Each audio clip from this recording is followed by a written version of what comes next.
फिर इस साल हम लोगों ने दिवाली अंधकार बनाए, 10-10 लाख तनख्वाह पा रहे हैं। अन्याय के खिलाफ तो हमको लड़ना पड़ेगा। अब तो युवा क्रांति इसकी सोच बन गई है। मांगे नहीं मानी जाती है तो धान खरीदी कितनी प्रभावित हो सकती है? पूरे प्रभावित होगी सर। पूरे छत्तीसगढ़ में हम लोगों के सिवाय कोई धान खरीदी नहीं कर सकता, इस बात की मेरी गारंटी है। मैं बोल रहा था कि इस बार आर्या पार की लड़ाई है। भाई जब हम धान खरीदे तो उठाने का काम विपणन संघ का, विपणन संघ के ऊपर कार्रवाई करिए। वेतन का तो कोई ठिकाना ही नहीं है, सिर्फ धान खरीदी गलत नीति के कारण। पहली बार मध्य भारत का सबसे एडवांस 3 टेस्ला MRI। सारी स्कैनिंग 6 से 10 मिनट में हो जाती है, जहां आम MRI मशीन 45 से 1 घंटे लेती है। GT diagnostic, near Nehru Nagar square, Priyadarshini परिसर, भिलाई। नमस्कार, मैं उमेश चतुर्वेदी और आप देख रहे हैं तीरंदाज। आज जो है सहकारी संघ के जो कर्मचारी हैं वो सड़क पर उतर आए हैं और यहाँ दुर्ग जिले में संभाग भर के कर्मचारी उपस्थित हैं। ये लोग जो है संभाग आयुक्त को ज्ञापन देने जा रहे हैं, लेकिन सवाल ये है कि आखिर ऐसी कौन सी वजह है कि इनको प्रदर्शन करना पड़ रहा है। हमारे साथ संघ के पदाधिकारी हैं जी, क्या मसला क्या है? मसला है हम लोगों का जो धान खरीदी है, उसमें अभी हम लोग नवंबर से धान खरीदी करते हैं और वह जुलाई अगस्त तक उठाव होता है। उसमें सूखत को भी होता है, उसमें भी छत्तीसगढ़ शासन उसको जवाबदार लेने के लिए तैयार है। एक तो वेतन भी नहीं है, 6 साल से हम लोग वेतन के भी लाले पड़े हुए हैं। पूरे छत्तीसगढ़ के कर्मचारी संघ सब तो दिवाली मनाए हैं, पूरा हर विभाग, लेकिन हम लोग अंधकार में रहे हैं। ठीक है, माता पिता पूर्वजों का है खेती बाड़ी, उसमें नून पेच पी रहे हैं, लेकिन जहाँ काम कर रहे हैं, जिस स्तर में हम लोग को काम कर रहे हैं, पूरा कोरोना काल में काम किए, अभी तक जो काम कर रहे हैं उसमें हम लोगों का कोई प्रकार के फायदा नहीं मिल रहा है। और उसी प्रकार से कंप्यूटर ऑपरेटर यहाँ से निकालने के लिए तैयार हो गए हैं शासन। हम लोग उसमें ठेकेदारी में देंगे, आप लोगों को 6 माह तक काम देंगे, उसके बाद क्या करेंगे? आज 20 साल तक काम किए हैं हम लोगों का, आज 58 साल हो गए, हम कहाँ जाएंगे सर, बताइएगा आप। छत्तीसगढ़ में से कितने कर्मचारी हैं? लगभग हम लोग 1 लाख से ऊपर कर्मचारी हैं सर यहाँ से। संभाग में कितने कर्मचारी होंगे? संभाग में ये मान के चलो अपने यहाँ 7-8 जिले, तो 40,000 कर्मचारी। अभी कहाँ जा रहे हैं आप लोग? हम लोग अभी पूरे मुख्यमंत्री जी, राज्यपाल और पूरे मंत्रीगण, कैबिनेट मंत्री और पूरे हमारे प्रशासन, उसके माध्यम से हम लोगों ने संभाग आयुक्त को ज्ञापन सौंप करके अपनी मांग के बारे में अपनी बात रखेंगे। उसके बाद जैसा भी होगा, अगले 3 तारीख से हम लोगों की आगे की लड़ाई है वो प्रदेश स्तर में होगी, रायपुर में होगी यह लड़ाई। अभी संभाग स्तर में सब आपस में जुड़ करके काम करें, चाहे वो दुर्ग संभाग का हो कि आपके बिलासपुर संभाग का हो कि रायपुर संभाग का हो। इसमें हम लोग अभी यह कर रहे हैं, क्योंकि माननीय प्रधानमंत्री जी का भी आगमन के लिए हम छत्तीसगढ़ शासन की ओर से हमें वहाँ पर स्थान नहीं मिला रायपुर में, इसलिए हम लोगों ने आपस में पूरा प्रदेश के कर्मचारी सब मिल करके, पदाधिकारी मिल करके हम लोग ने संभाग स्तर में चयन किए हैं। तो आज 28 तारीख है, दिन मंगलवार है, बजरंगबली का वार है और राजराजेश्वरी काली माता का अवाधना बिनती पूजन चल रहा है। उसमें हम लोग किसान से जुड़ करके हम लोग काम कर रहे हैं, मानव हित में काम कर रहे हैं, जनहित में काम कर रहे हैं। इसलिए हम आज दुर्ग में सब पहुँचे हैं, पूरे कर्मचारी बंधु एकता के साथ, सद्भाव के साथ और प्रेम के साथ। 3 तारीख तक अगर मान लीजिए कोई पॉजिटिव रिस्पॉन्स नहीं मिलता है तो फिर आगे की रणनीति क्या होगी? तो इसमें अनिश्चितकालीन रहेगी सर हड़ताल, और वही हम लोग राजधानी में ही देंगे, रायपुर में पूरे। तो हर साल तक लॉलीपॉप मिला हमको, कोई फायदा नहीं हुआ। बताएं, फिर इस साल हम लोगों ने दिवाली अंधकार बनाए, 10-10 लाख तनख्वाह पा रहे हैं। उन लोग तो मौज मस्ती कर रहे हैं। हम लोगों को 7-8 हज़ार 10 हज़ार तक के वेतन है, चाहे वो प्रबंधक हो, विक्रेता हो कि भृत्य हो, 6 हज़ार से लेकर 10 हज़ार तक के। उसमें भी हम लोग का दिवाला निकल गया, अंधकार में दिवाली मनाए हैं। अगर मान लीजिए मांगे नहीं मानी जाती है तो धान खरीदी कितनी प्रभावित हो सकती है? पूरे प्रभावित होगी सर। पूरे छत्तीसगढ़ में हम लोगों के सिवाय कोई धान खरीदी नहीं कर सकता, इस बात की मेरी गारंटी है। मैं गारंटी दे रहा हूँ इस बात की। मैं भी किसान का बेटा हूँ, मेरे पास भी पैतृक संपत्ति है, खेती खार है, मैं इस बात की गारंटी दे रहा हूँ। कोई नहीं कर सकता सर, बहुत बड़े ये। आपको क्या लग रहा है, नहीं मांगे मानी गई तो धान खरीदी इस बार हम लोग नहीं करेंगे सर? वो अपने जैसा कराएं शासन, लेकिन हम लोग नहीं करेंगे कर्मचारी संघ, ये बात बिल्कुल तय है। नहीं होगी? नहीं, हाँ, हम लोग नहीं करेंगे। वो अपने स्तर से कराएंगे, वो भुगतेंगे। वैसे तो हम लोग खरीदी करते हैं, हम ही लोग तलवार में चलते हैं। आज हमारे अधिकांश कर्मचारी लोग आज जेल में पड़े हुए हैं। आज नवंबर में धान खरीदी हो रहा है, आप अगस्त में ले रहे हो, तो कहाँ से हम भरपाई करेंगे सर? लांघन भूखे तो हम लोग खरीदी कर रहे हैं, काम कर रहे हैं, परिवार त्याग के काम कर रहे हैं।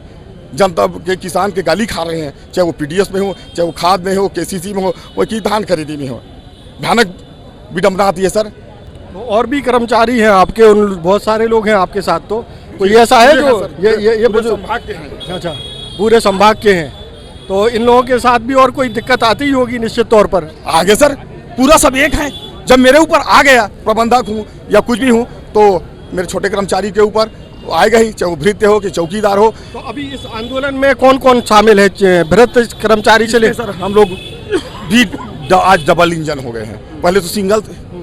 अब इन लोगों को भी ऑपरेटर संघ को निकालने के तैयार है शासन, तो हम लोगों को भरपूर साथ दे रहे हैं, हम उनको साथ दे रहे हैं। तो अब इस आंदोलन में कौन कौन शामिल है? तो भृत्य से लेकर सर संस्था प्रबंधक है, ऑपरेटर है, लेखापाल है, बाबू है और विक्रेता, सब साथ दे रहे हैं, सब एक है सर पूरे प्रदेश में। तो ये थे सहकारी संघ के पदाधिकारी जो बता रहे हैं कि क्यों आंदोलन के लिए मजबूर हुए हैं। हम कुछ और भी लोगों से बातचीत करेंगे कि उनकी क्या दिक्कत है, लेकिन ये बात तय है कि अगर इनकी मांगें नहीं मानी जाती हैं तो आने वाले दिनों में धान खरीदी प्रभावित हो सकती है।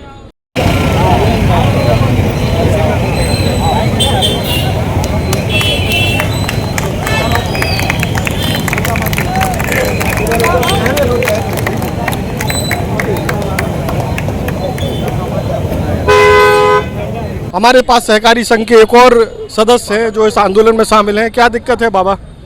सर सबसे पहले तो मैं अपना परिचय बता देता हूँ। बिल्कुल बिल्कुल। मेरा नाम संतोष कुमार निषाद है, ऑपरेटर संघ का अध्यक्ष हूँ दुर्ग जिले का। इस बार के जो आंदोलन में हम दोनों संघ ने एक साथ संयुक्त आह्वान पे आंदोलन कर रहे हैं। हम दोनों संघों की बहुत बड़ी समस्या है, धान में सूखा देता नहीं है। भाई अनाज है तो अनाज तो सूखेगा ना, आज खरीदोगे तो 5 दिन में वो सूख जाएगा। वो अब वो सुखद आ रहा है बोल के कि समिति के कर्मचारी के ऊपर एफआईआर करेगा, उसको पैक करना बोलेगा शार्टेज, तो कहाँ से होगा भाई? आज खरीदी कर रहे हो तो 1 हफ्ते के अंदर में उठा लो, फिर सुखद ही नहीं आएगा। ऐसी ही परेशानी कंप्यूटर ऑपरेटर के साथ हो रहा है।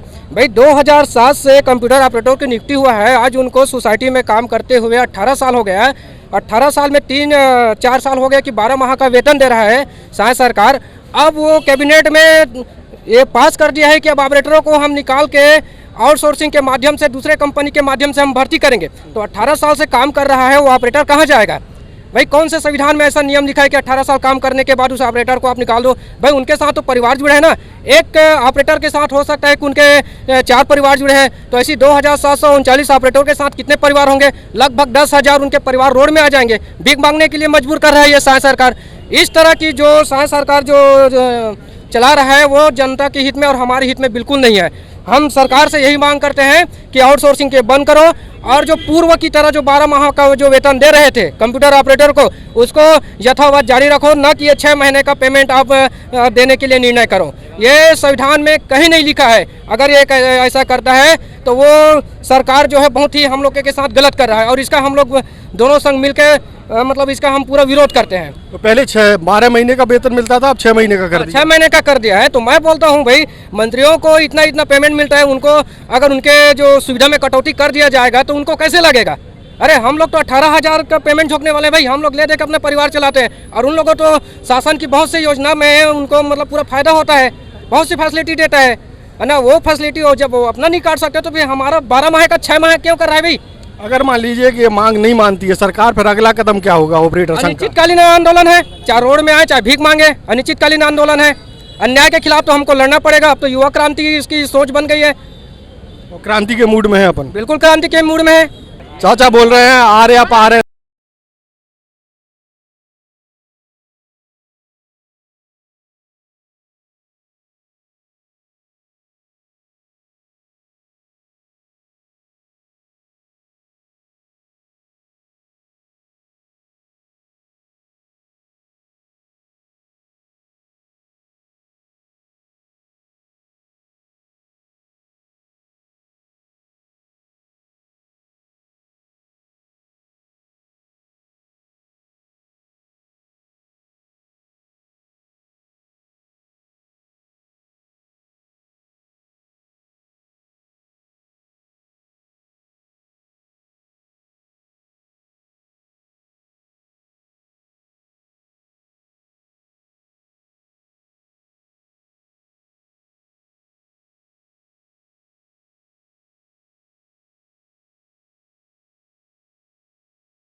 विनोद जायसवाल कबीरधाम जिला से आए हुए प्रदेश उपाध्यक्ष कंप्यूटर ऑपरेटर संघ के भी आ जाए।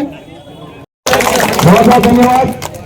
अच्छा, मैं जितने भी प्रतिनिधि मंडल आए हैं हर जिले से उनसे आग्रह करूंगा कि वो लोग मंच पे आएंगे। सहकारी संघ का जो आंदोलन चल रहा है उसमें प्रदेश के तमाम जिलों से लोग यहाँ दुर्ग में इकट्ठे हुए हैं। कुछ साथी बालोद से आए हैं, कुछ बेमेतरा से, कबरदा से, मोहला, मानपुर से। खास तौर पर दुर्ग संभाग के में जो इतने भी जिले आते हैं वहाँ से पदाधिकारी आए हुए। हमारे साथ एक और पदाधिकारी हैं जी। क्या चाहते हैं आप लोग? हम लोग अपने समस्या का समाधान चाहते हैं, शासन हमारी समस्या का समाधान कर दे। हम लोग आंदोलन के राह पे चलने के लिए कभी भी तैयार नहीं थे। हमको शासन मजबूर करती है कि हम आंदोलन करें। हमारी जो जायज़ मांग है, हम पिछले 3 साल से 4 साल से जो मांग कर रहे हैं कि धान में सुखत मिलना चाहिए। 2 साल से धान में सुखत नहीं मिला है, उसकी मांग है हमारी। सबसे पहली मांग तो हमारी ये है कि हमको मध्य प्रदेश की भांति वेतन अनुदान दिया जाए, जिससे कि हमारे सभी कर्मचारियों को वेतन के मामले में दिक्कत ना हो। मध्य प्रदेश सरकार हर समिति को 3-3 लाख रुपए वेतन अनुदान पिछले साल से दे रही है। हमने भी मध्य प्रदेश के साथ अपनी मांग रखी थी, लेकिन मध्य प्रदेश सरकार इस मांग को मान चुकी है। छत्तीसगढ़ सरकार आज तक नहीं मानी है। ये हमारी पहली मांग है। दूसरी मांग हमारी जो है वो धान को सुखत के लेकर के है। जो 2 साल से सुखत हमको नहीं मिला है वो दिया जाए। साथ में इस साल भी आने वाले समय में सुखत परमानेंट लागू कर दे। तीसरा जो हमारा मांग है वो है सेवा नियम संशोधन, है ना, सेवा नियम में संशोधन होना चाहिए। और चौथी जो सबसे बड़ी मांग है वो है आउटसोर्सिंग से जो अभी ऑपरेटर साथियों को नया भर्ती करने का जो शासन का प्रावधान है उसको बंद करें। क्योंकि 2007 से जब से धान खरीदी चालू हुआ है तब से ऑपरेटर साथी हमारे साथ लगातार काम कर रहे हैं। 17-18 साल से वो हमारे साथ जुड़े हुए हैं। आज आउटसोर्सिंग के माध्यम से उनको हटा करके दूसरे को लाए, ये तो फिर समिति के टोटल नुकसान में जाएगी। क्योंकि पुराने ऑपरेटर जो हैं वो वफादारी के साथ काम कर रहे हैं, वो क्योंकि समिति से जुड़े हुए हैं। कुछ महीने का वेतन समिति देती, कुछ महीने का वेतन मार्केट देती, 9 महीने का मार्केट दे रही थी, 3 महीने का समिति दे रही थी। आज आउटसोर्सिंग से आप लाओगे, वो बाहर का आदमी है, बाहर के आदमी के ऊपर हम कितना भरोसा कर सकते हैं, है ना। ये 4 मांगे हैं हमारी। अच्छा, बहुत सारे दर्शक हमारे शायद ये ना जानते हो सूखत क्या होता है, क्योंकि उनका धान खरीदी उससे लेना देना नहीं होगा। इसको थोड़ा सा समझाइए, सूखत का फंडा क्या है? सूखत का फंडा ये है कि भाई आप धान काट लो, है ना, धान काटो, उस समय नमी मान लो 18%, 19%, 20% रहता है। क्या धान नहीं सूखता है? क्या धान सूखता है, चना सूखता है, गेहूं सूखता है। मेरे एक साथी गंगादास मानिकपुरी, वो तो अपने एसडीएम को बोले थे कि सर रेत भी सूखता है, क्योंकि उसमें भी नमी रहती है। वो अपने एसडीएम को बोले थे कि सर 1 ट्रक में रेत रखता हूँ, 3 महीने बाद इसी रेत को आप तौल के देख लेना, वजन बराबर बैठता है क्या। तो जब रेत जैसा चीज़ है वो सूखता है, लोहे में जंग लगता है, तो ये तो धान है सर। आप भी किसान पुत्र हो, हम भी किसान पुत्र हैं, और कैबिनेट में जितने भी लोग बैठे हैं वो भी सब किसान पुत्र हैं। धान सूखता है कि नहीं सबको मालूम है, मानता है कोई नहीं। ये बहुत बड़ी विडंबना है। इस चीज़ को मान ले अगर शासन, तो सारी समस्या का समाधान तुरंत पदाधिकारी रहेंगे। सूखत का फंडा आपको बता दें कि जैसे कि जब धान खरीदी होती है, अक्सर नवंबर में धान की खरीदी होती है, लेकिन उठाव उसका 5-6 कभी कभी 7-7 महीने और उससे बाद भी होता है। इस दौरान जो धान रखा रहता है वो सूख जाता है, यानी उसकी नमी और ड्राई हो जाती है, तो उसका वजन कम हो जाता है।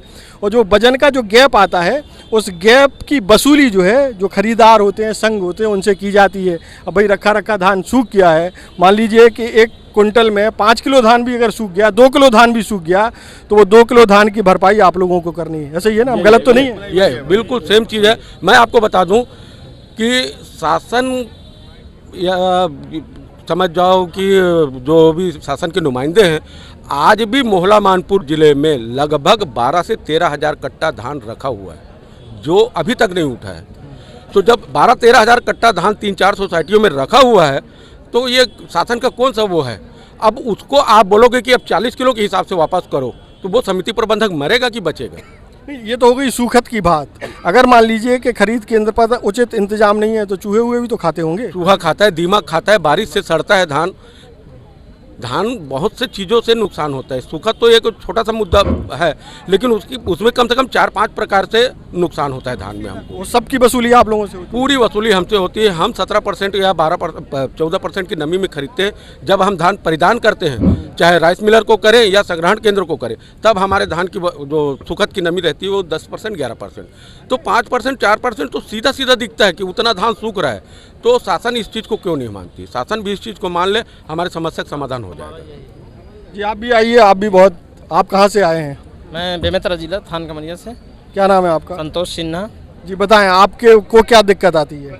जो यही है हमारा मांग है कि शासन हमें जो मिल रहा है अपना उसे हमारा पूरा कर दे, यही हमारा ये है। मान लीजिए कि शासन नहीं करता है, तब आगे का कदम क्या होगा? फिर हमारा निश्चितकालीन हड़ताल रहेगा और जारी रहेगा। धान खरीदी नहीं होगी? नहीं होगा। अब जो शासन के अगर मान ले तो फिर हम अपना हड़ताल समाप्ति कर देंगे। जी आप कहाँ से आए दादा? वर्धा से। कबरदा से। क्या नाम है आपका? रोहित लाल डरसेना। जी आप क्या कहना चाहते हैं? जी हमारा यही कहना है कि शासन ये नहीं मानती कि धान में सुखद आती है करके, वो अपने कर्मचारियों को भेज के वहाँ सत्यापन कराती है और वजन का सत्यापन कराती है।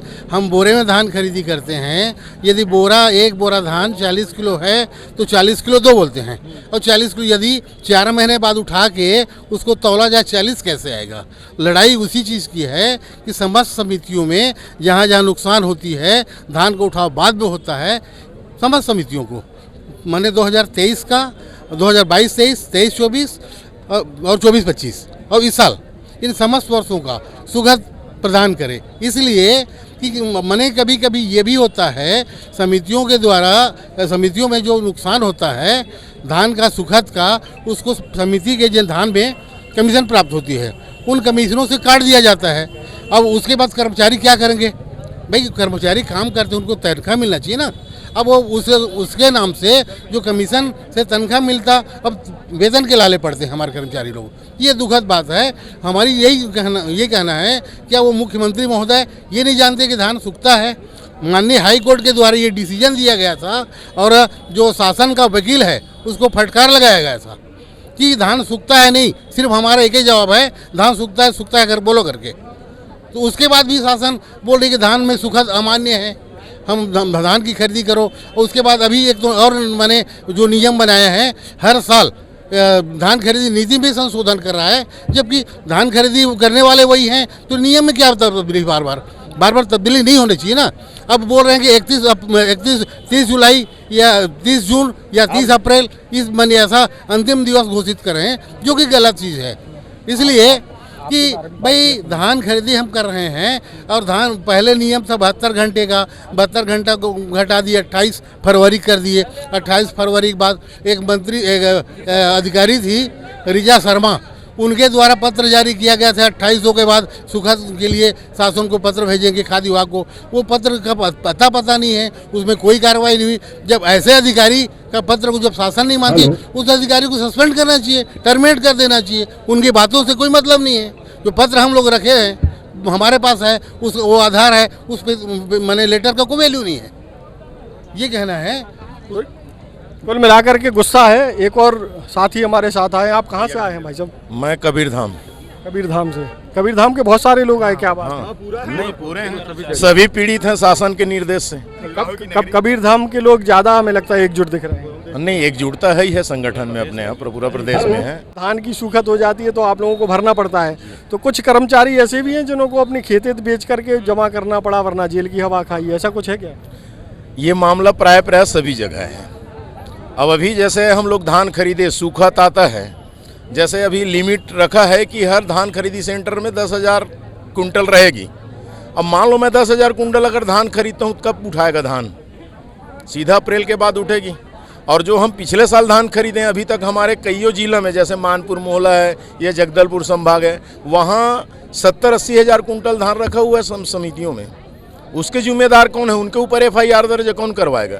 भाई जब हम धान खरीदें तो उठाने का काम विपणन संघ का, विपणन संघ के ऊपर कार्रवाई करिए, और उल्टा हमारे साथी के ऊपर, हमारे कर्मचारियों के ऊपर नाना प्रकार के FIR दर्ज करो तो ये करो तो वो करो, तो भागना पड़ता है। मान लीजिए इतने समय से धान रखी और चोरी हो जाए धान की, तो उसका ठीकरा किसके ऊपर पूता? चोरी अगर हो या ना हो, लेकिन वो सुखत में नहीं बचेगा, तो समिति के ऊपर पूरा गलती मर देते हैं। समिति प्रबंधक जिम्मेदार है उसमें करके। कुल मिलाकर के देखिए कि बहुत ही विचित्र स्थिति है। कर्मचारियों को एक तो पैसा भी कम मिलता है पैसा 6,000 से 10,000 तक के वेतन है। वेतन का तो कोई ठिकाना ही नहीं है। अभी यहाँ आप देखोगे तो 6-6, 7-7, 8-8 साल से वेतन नहीं मिला है कर्मचारियों को, सिर्फ धान खरीदी गलत नीति के कारण। तो ना वेतन है, ना जो है सिक्योरिटी है। धान अगर कोई चोरी हो जाए तो इनके मत्थे, धान अगर सूख जाए तो इनके मत्थे, धान सूख नहीं है, और चूहे खा जाए तो भी इनके मत्थे, चोरी हो जाए तो इनके मत्थे, दीमक खा जाए तो भी इनके मत्थे। कुल मिलाकर के बहुत ही खतरनाक जॉब है। फिर आप लोग कैसे कर रहे हो?